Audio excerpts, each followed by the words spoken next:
Hi, everyone. Jim McGuire here with the VITA Learning programs that we have every week, Thursdays from 9 a.m. Pacific time to 12 Eastern time, wherever you may be. Thank you very much for attending. We're going to give it another about 20 seconds, and then we should get going. So I will be back in about 20 seconds or so.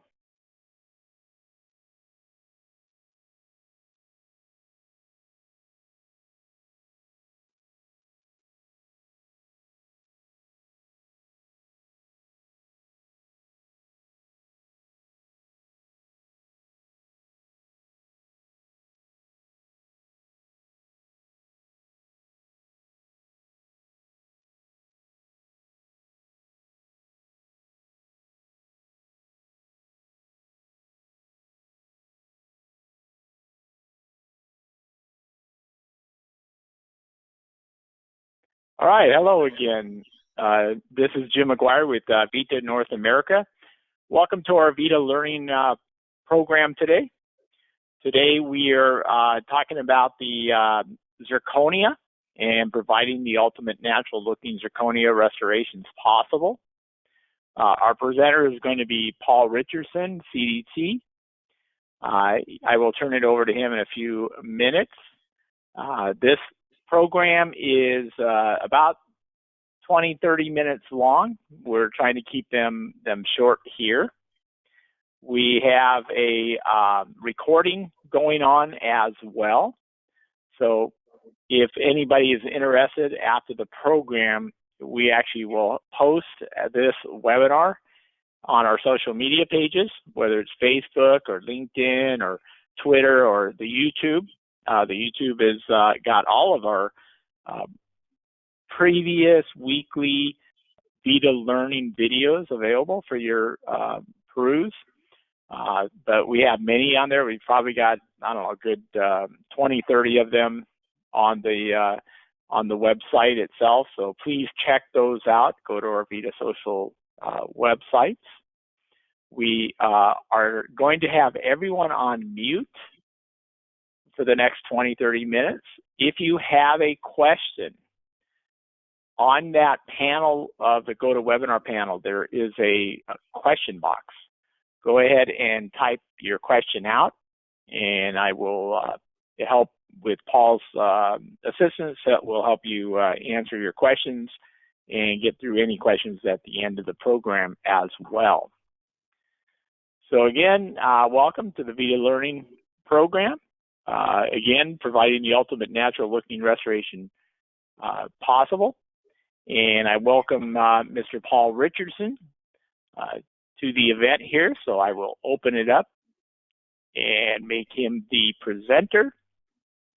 And Paul, it is all yours. So, hi guys. Thank you so much for joining us today.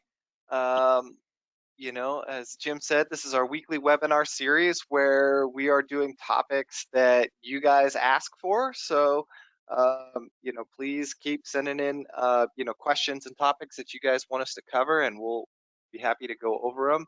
And if you've got any further questions, you know, please give us a call, let us know. So today we're going to be talking about the YZ zirconia and providing the ultimate natural looking zirconia restorations possible. So, you know, really what we're going to talk about today is a little bit of handling the zirconia, but mostly about this, you know, staining and characterization and stuff to get that really natural look out of zirconia. Now, this, you know, these suggestions and techniques and recommendations that I'm going to talk about today, they're good for anything from a single unit to large bridges or implant cases. Pretty much any zirconia restoration that we're doing, you can apply these techniques to, and they work really, really well. Okay. So at the beginning here, let's talk a little bit about, you know, milling it. Once you've milled your restorations, you want to make sure that you clean it really, really well. And what I mean is you want to get all that milling dust and that excess zirconia dust off of it as much as possible. Okay. If you guys have worked with zirconia a long time, you know that there's nothing more horrible in the world than zirconia dust. It just gets everywhere. It's super fine, and it's difficult to clean up. So most of my zirconia restorations, I dry mill. And when I'm done, I will use a really soft brush, like a makeup brush, and some compressed air to go through and clean all of that excess um, zirconia dust and stuff off of it before I move forward. So the same thing with if you're wet milling it too, you still want to make sure that you clean it really, really well for all of that excess, zirconia dust or slurry or whatever. So you want to make sure with a soft brush, clean it really well. But before we actually move to the next step, if you've wet milled it, you want to do a clean firing, okay? And that's going to get rid of all the oils from the milling liquid, and that kind of stuff, so that we make sure that we when we're adding the color and a characterization to these units, that we're actually getting it's absorbing the way it should, and we're not interfering with any of that oil left over from the milling process. So here is the steps if you are wet milling it. So you want to do kind of a clean cycle in your furnace. Okay. So once we've milled it and cleaned it, these are some of the steps for processing our pre-sintered monolithic zirconia, okay?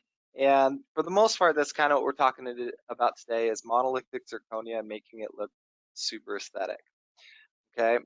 Um, so again, talking about post milling, we talked about cleaning it up. We talked about cleaning out that slurry or sludge off of there, and then also we're going to want to make sure that we remove our sprues and go in and kind of clean up and polish off any of the burr marks that we might see in there.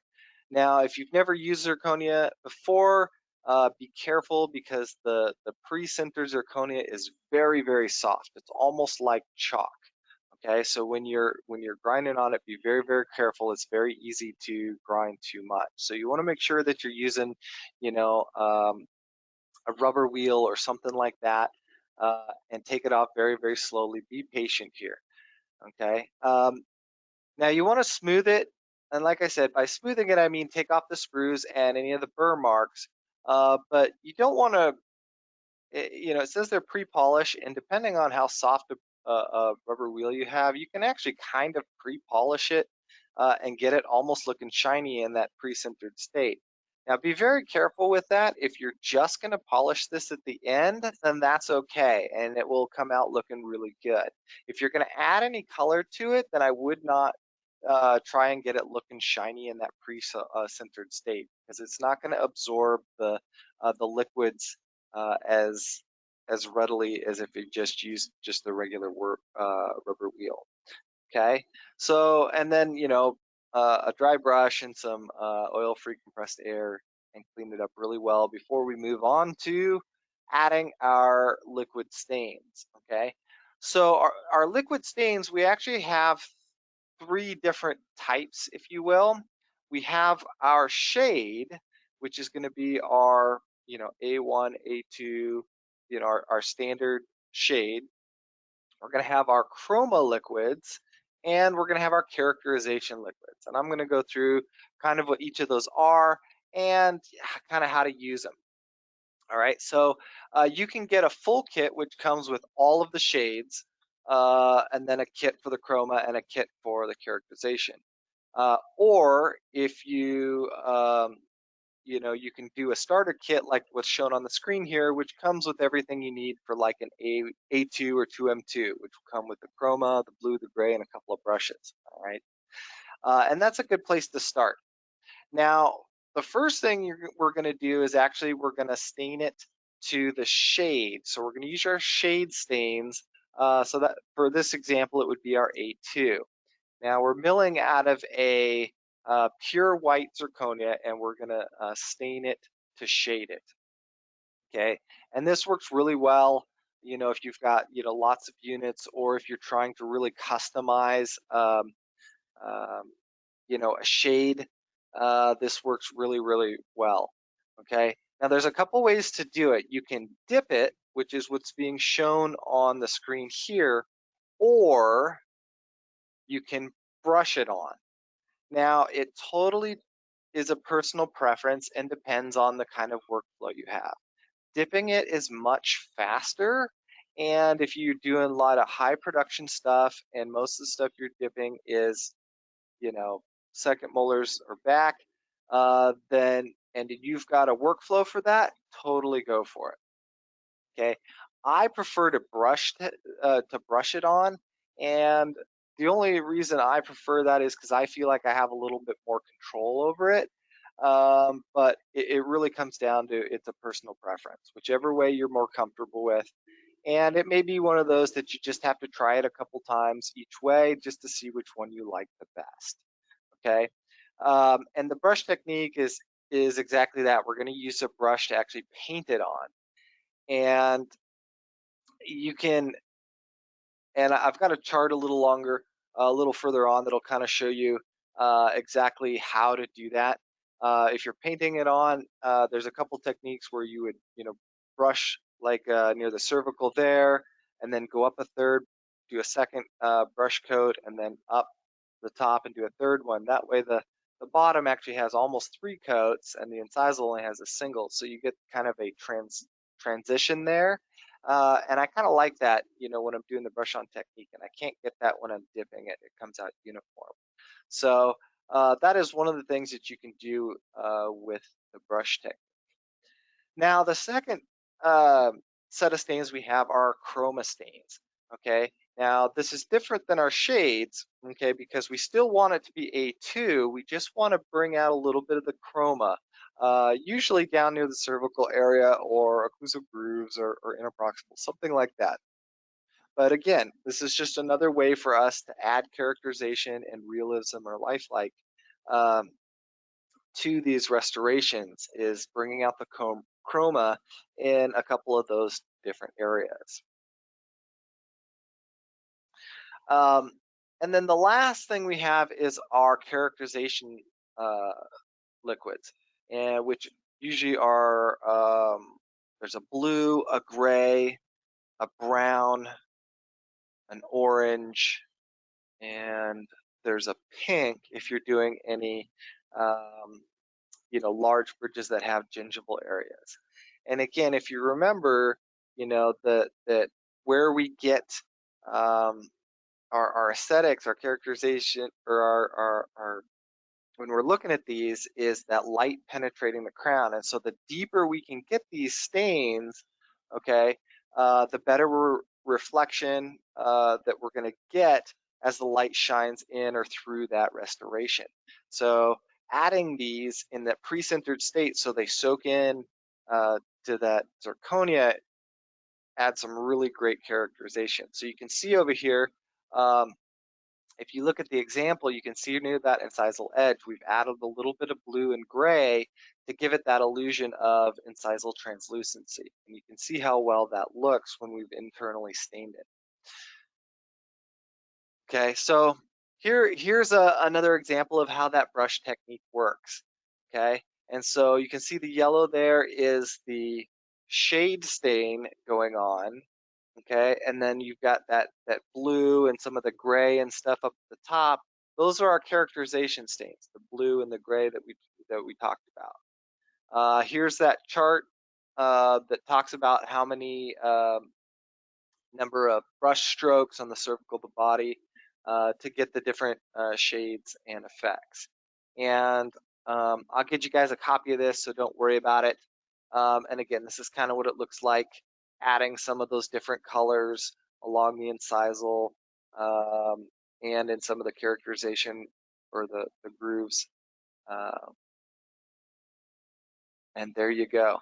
And so you can kind of see what it looks like here pre-sintered, okay, and then the effect it has on it post-sintered.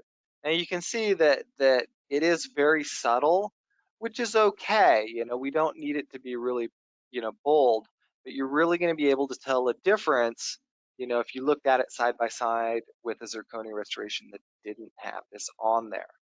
Okay.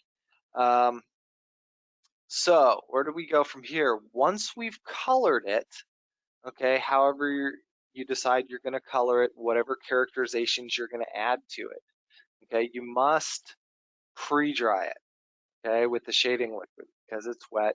So in the VITA oven, okay, they're actually the, the pre-dry program is 150 degrees for 30 minutes with the platform no higher than 50% closed. Okay, and then you can go into your sintering cycle. If you don't have one of our furnaces, or one of the alternative, which I know a lot of people use, is just an infrared lamp. If you're doing something like that, I would recommend about 20 minutes for a single unit. And if you're doing 5 or more units, probably an hour or more. You want to make sure that these things are dry before we get them in the furnace.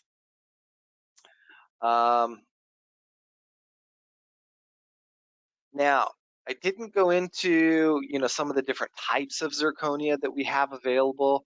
If you guys have questions about that, please give me a call or send me an email.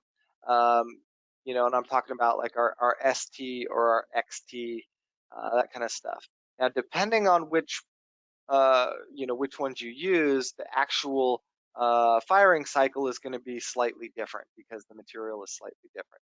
But the stain technique does not change between the different types of zirconia. They each have a specific stain that corresponds with it, but the technique itself, talking about painting it and putting those characterizations on it, that all stays the same.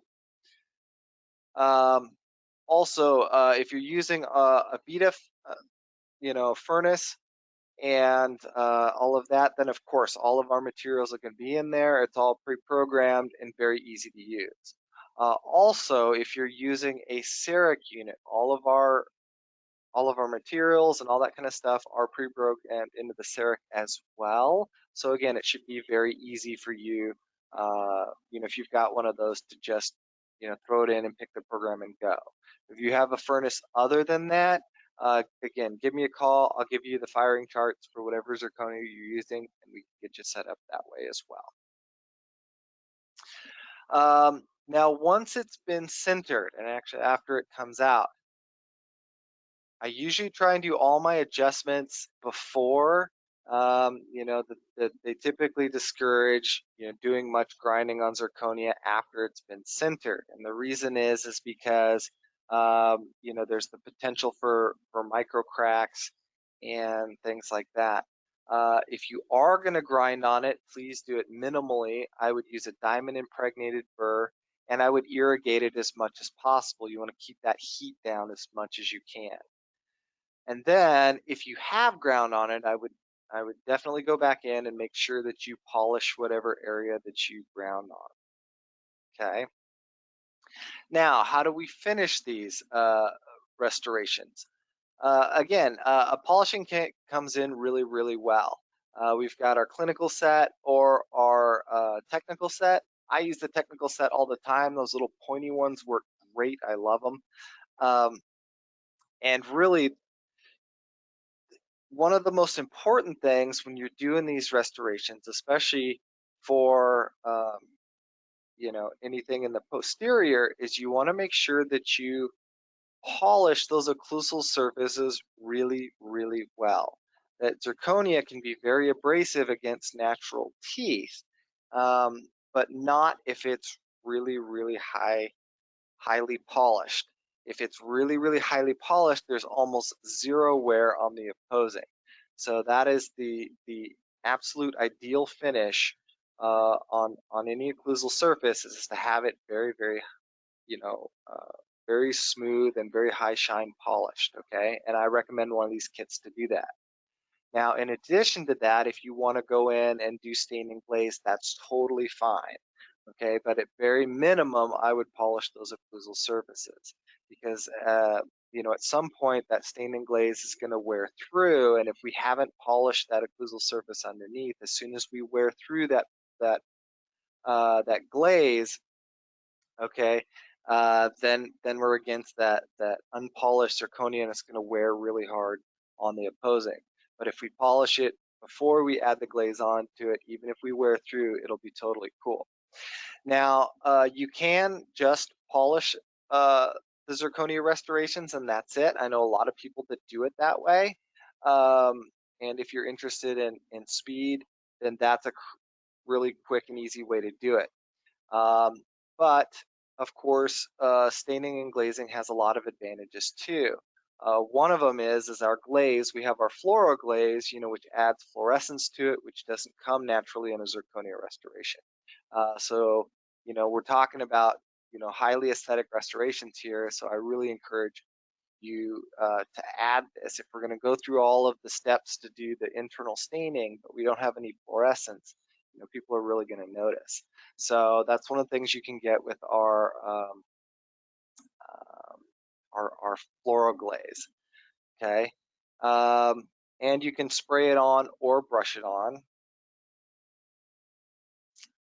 and here we go. And so this is what we kind of end up looking with at the end. All right, now we all know that zirconia is not the most aesthetic ceramic material out there, but if we use these different stains, these different techniques, the glaze and the characterization, we can get these looking really, really nice, as you can see from the photo here. The couple of things we didn't talk about today, was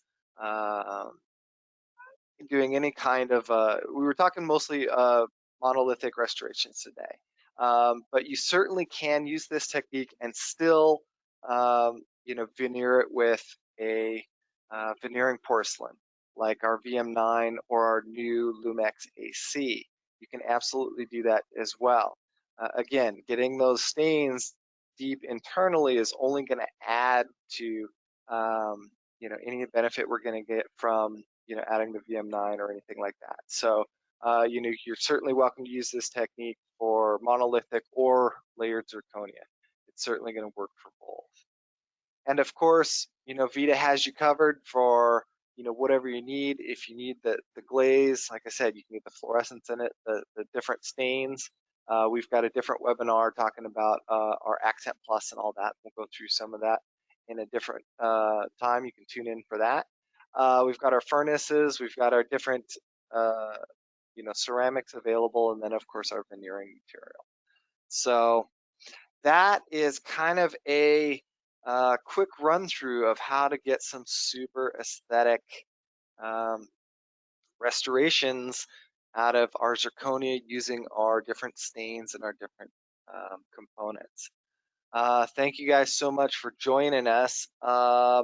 Questions, please let me know. That I am gonna take some questions now. But again, we're recording this, so if you want a copy, please let us know or check our VITA YouTube page. It will be there. If you have other questions or there's something I didn't go over, then please give me a call or send me an email. And yeah, so questions. All right. Please. Well, thanks, Paul. Appreciate it. Just to let everyone know that we do have some always some specials going on for the zirconia. So if you're interested in that, please contact us. We can get a hold of you, have you get a hold of your local rep. So please talk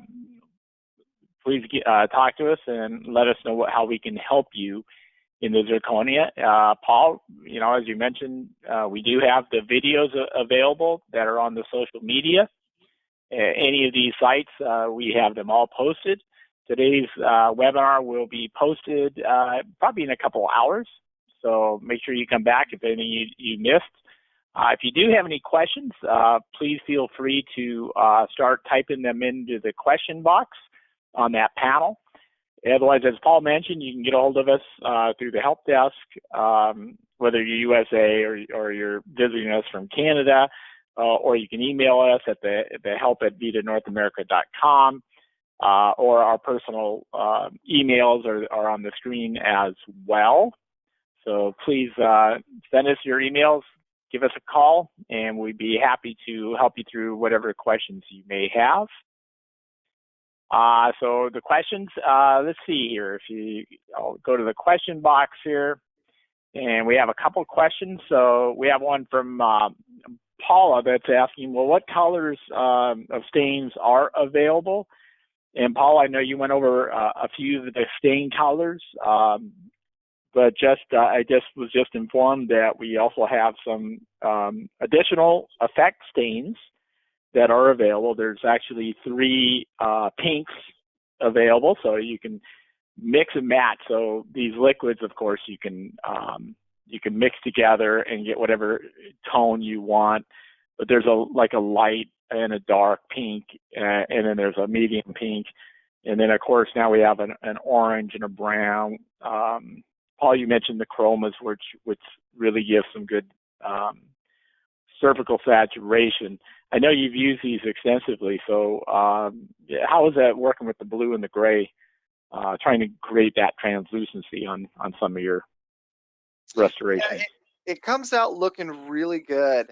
I do recommend, though, taking a little time and maybe even doing a couple of test crowns to kind of get a feel for, you know, how it works, how much to put on, what it looks like when it comes out. Everybody has a little different idea of what they want it to look like. So some people may add a little more blue or a little less gray. Personally, I like to do blue right at the incisal and a little bit of gray just below it. But again, you can kind of mix and match it however you like. But if you looked at some of the photos that we had earlier, it comes out looking really, really nice. Excellent. That's good. Yeah, it's really nice coloring liquids, a lot of effect. And you can really individualize these zirconia restorations depending on the, you talked about it before, depending on the translucency level of all these zirconias. So we have a question here from Susie. Sometimes I get white blotches after I've sintered. What could the cause be? I know you and I, we've worked with a lot of the zirconia, and if you want to go into, making sure that the oils and residue, any residue that might be left on the zirconia crown, you have any comments on that, Paul? Yeah, no, you're exactly right. The couple of things that usually cause that are, one, not cleaning it well to get all the residues off of it, because if there's any leftover residue, then that that liquid isn't going to soak into the crown evenly, which is what we want. Okay, is to soak in evenly. So we need to make sure that we clean all those oils off of it. The other thing too is, like I said, cleaning all of that excess zirconia dust off of it. And sometimes it takes 2 or 3 tries to get it all off of there, because if you don't and you sinter it with that dust on there, then that dust will definitely show up as white splotches as well. So, those are the couple of big things you should want to make sure it's clean those really, really well before you start adding color or sintering. Great. Those are good precautions, Paul. Sam has a question. Does the VITA materials or zirconia, do they all sinter under the same cycle, or do they have to be changed? Yeah, it depends on the zirconia that you're sintering, and we didn't go into that very much today, but we do have our XT, which is our extra translucent. We have our ST, which is our super translucent. We have our T, which is translucent. And they have different applications and different indications for where you would use them. And yeah, between them, they each have different firing cycles. So the firing cycle is going to be specific to the zirconia that you're using. So if you have questions on that, let me know and I can get you a chart for each of them. All right. And then Greg has a question. Can I color pre-shaded zirconia? Can I use that effect liquid for pre-shaded zirconia? And I think we've got some experience on that it is possible, but have you done any like that, Paul? I have, and again, this is where some of that testing and trial and error are going to come in. the VITA officially, recommends that if you're going to add the characterization, that you do it from a white and you stain it up. I have used it on pre-shaded blocks where, the zirconia was pre-shaded A2, and I just added the blue and the gray and the brown, some of the characterizations to it. And it does work. You just need, like I said, you just want to try it out a couple times to see how it comes out. Because again, you're adding color on top of color. So you want to be careful not get too much, because then, then it's going to end up too dark or something like that. So it is possible, but you're going to want to play with it a little bit to see how it looks before you jump into a case doing that. Yeah, and I think a lot of people, as they mill some of their zirconias, whether it's a block or a disc, because we may have a couple dentists on mine as well. But the remnants, the extra pieces that are left over, those can always be used as test samples if you're not sure of how the effect is going to come out. You do have to run it through another sintering process, but you can start making yourself a bunch of little shaded tabs and just label them and tape them to the individual jars of the colorant so that you can see what the effect is. So that's often a good technique to utilize so that it reminds you on how the effect is going to influence. Ryan has a question. Can the coloring liquids be used for all zirconias? And I think this has to do with for the different translucencies and whether it's a VITA material or not. I think it has mainly to do with just as long as they're applied to the right translucent level, the effects will be. And you're right, and that's going to be a hard one to answer for any zirconia other than our own, because the XT, because of the different translucency levels, the XT has its own dedicated shade liquids. The ST has a separate shade liquids that are specific to that, and it's because they're slightly different, and so it takes a different amount of liquid or a different, slightly different the way they absorb, because they're slightly different zirconias. And so we have it dialed in for our own zirconias, so we can absolutely guarantee it for ours. But yeah, if you're using the ST, you want to make sure you're using the ST liquids. Using the XT, you want to make sure you're using the XT liquids that go with it. As far as using our liquids for zirconias that don't belong to us, the official answer is we don't support that. The unofficial answer is yes, it will probably work, but you would have to test it on your own to verify. We can't guarantee any kind of shading because it's just impossible to test all of the other zirconias out there. All right. So unless someone has some additional questions, that's it for the questions that are coming through. Paul, you have any last minute thoughts or comments you want to give to the attendees? No, I think that kind of covers it. All right. So I want to thank everyone. Paul and I both thank everyone for joining us today for the VITA Learning program. Again, we have these every Thursday, 9 a.m. Pacific time, and then it's 12 p.m., of course, Eastern time. Please join us again, and all of these videos are presented and available online through our VITA North American YouTube channel, the Facebook, the Twitter, and LinkedIn. Please look us up. Please send us in some pictures of cases that you've done.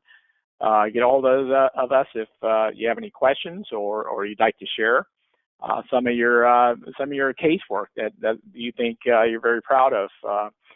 But again, I want to thank everyone for joining us, and this will conclude today's VITA Learning webinar. Thank you for joining us.